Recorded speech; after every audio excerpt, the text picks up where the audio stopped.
Alright, hi everybody. So this video is going to be the review of the first Once Upon a Time graphic novel, Shadow of the Queen. And then I will do a review later, a separate one for this one. This is the second one. I'm gonna put that out of the way real quick. So here's what the cover looks like. It's a pretty cool cover. It looks like she's gonna snap his neck though, right? I like the snow and red here. Here's the sign. There's that again. And it's by Marvel. And the back. Oh, my hair got in the way. Here's the Huntsman. I think that's red. Yeah, that's red.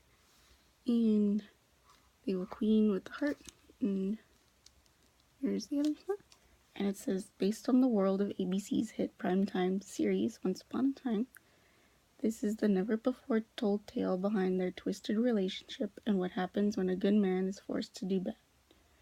When Regina cooks up yet another devious plan to capture Snow White, this time by allying with a pack of power-hungry werewolves, the huntsman comes face to face with his past and an independent spirit in Red Riding Hood that may just match his own. Can these two break free of the forces that bind them and save Snow White? When put to the test, where will the huntsman's loyalty lie? Has the evil queen stolen his heart in more ways than one?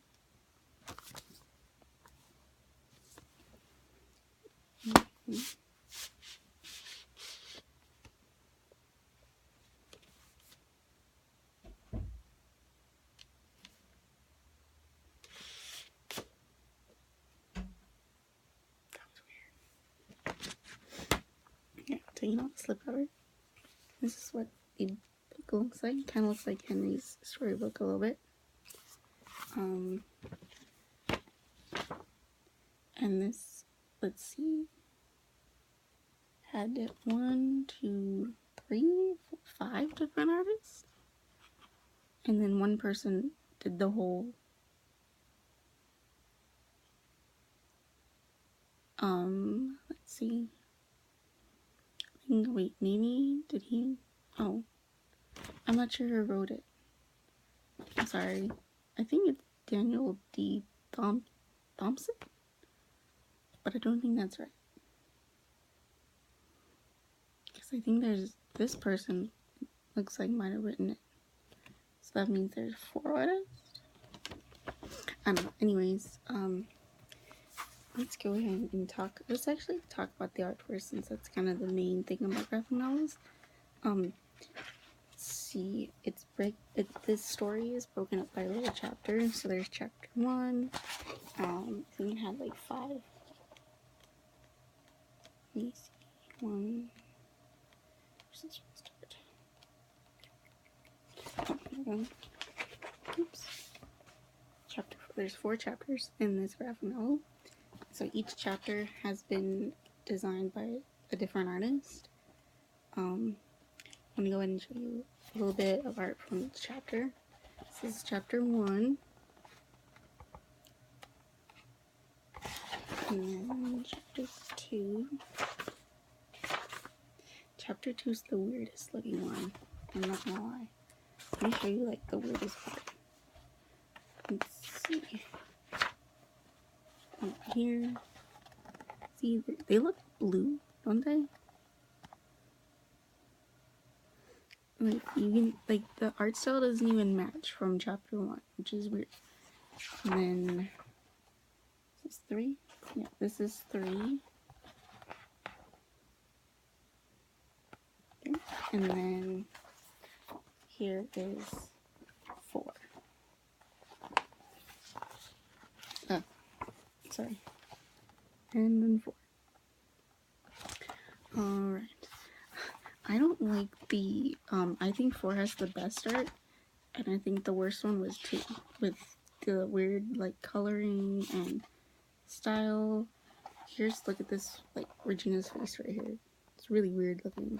I don't think, like, they really look like the actors. There's a couple moments, though, where Snow White does kind of look like Ginnifer Goodwin, just a little bit, but other than that, like, all the drawings, all the chapters, the characters do not look like the actors at all, really. That's just my opinion.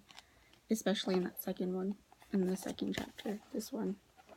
I don't like that they did a different artist for each chapter. I'm kind of, or, you know, at least a different art style for each chapter. If they're going to need a different artist, they should have tried to keep it as similar as possible. Because I think that would have made, like, the story is very, like, cohesive and stuff. But I feel like the, you know, the artwork should be the same as the story. Since it's one story, not multiple stories, like the other one is. The other graphic novel has, like, a story for each character, so I guess it's a little more understandable for it to have different art styles. But since this is one story, this whole thing, like, treated as like an episode once upon a time, I think it should have had the same art style all the way through. That's just my opinion. Like I said, the last one, chapter 4, I think had the best artwork. Overall, the story was actually really good. I really liked getting to learn more about the huntsman. I liked getting to see him interact more with Snow White and even Red. Like, he didn't really get to meet Red on the show. I mean, he met Ruby, but the character, the huntsman, didn't meet Red back in the Enchanted Forest. At least I don't think. But I like that he did. I like that there was a spark there between them. I mean, they could have been a couple, apparently. That would have been cool. Like, and really fitting, actually. Like, the two of them, I can see it. And then what else? I think, you know, when Regina allies herself with the werewolves, like, her evilness really doesn't know no bounds. Like, she had the wolves slaughter an entire village. They killed children even. Because she let them. Like, she didn't care as long as she got Snow White. I mean, this one really shows how evil she was. Like, I mean, it's, like, if you really like Regina as the evil queen, this is the story for you.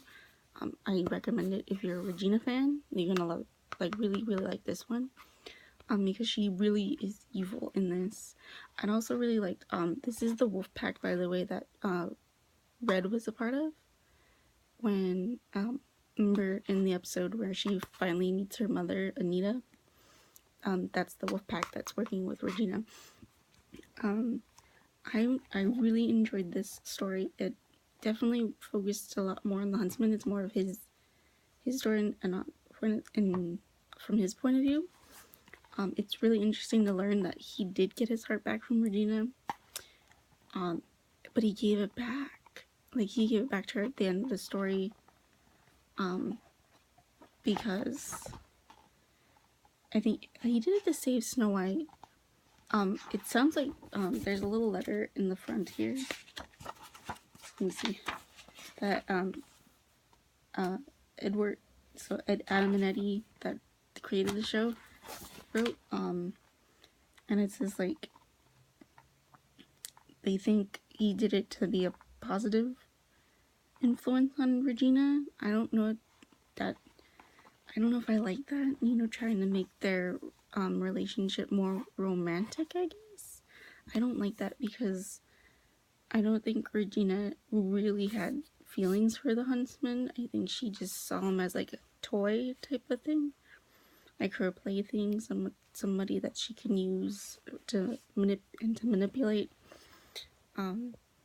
So I don't know if I like that. That's not what I saw in this, though. I saw the huntsman doing it to save Snow White more than for Regina. That's just my opinion. You might feel differently if you were to read this yourself. But overall, I thought the story was really good. I think this would have been a really cool episode. I would have loved to have seen Jamie Dornan as the huntsman a bit more. I think this would have been really cool to have seen, like, somewhere in season 1 or 2. But yeah, I think, there's also bonus material in the back. There's some sketches of some settings. I think here's Regina's castle, and then character sketches. here. Regina and the Huntsman. There's a few more. If I can open right here. But yeah, I thought this was really good. I really recommend it. I think, like I said, if you're a Regina fan, you're gonna really, really love this one, I feel like. Especially if you're a fan of when she was a villain. Because I definitely felt like she was very evil in this story. And also maybe if you're someone that wants to know more about the Huntsman, about Graham, you know, because he only had, let's see, like, how many episodes were focused on him? I think 1 or 2 maybe? I'm trying to remember. Like, he, you know, he really was only in season 1 for, I think, about 9 episodes. And then he came back maybe twice in season 2. But yeah, I think if you want to know more about him, since we can't on the show, this is the way to go. And it's really good. Other than the art style, I still think, so I'm gonna give this, because I really enjoyed the story, I'll give this a B. But it's mainly, you know, what brings it down is the art. Had they picked, like, maybe to draw it like chapter 4, I'll show you chapter 4 again. Here's chapter 4. If they had drawn it like this in the whole comic, I probably would have given, the whole graphic novel, excuse me, I probably would have given it an 8. But yeah, so that's all I have to say, really. I mean, it's pretty good. I really enjoyed it. I got my copy at a used bookstore. They don't really have them at, like, Barnes & Noble anymore, as far as I know. So you might have to look at, like, used bookstores or thrift stores or eBay, Amazon. Just be warned that if you do buy a used copy, you might get one in not so great a condition. Like I found mine. I bought mine. Mine was $10.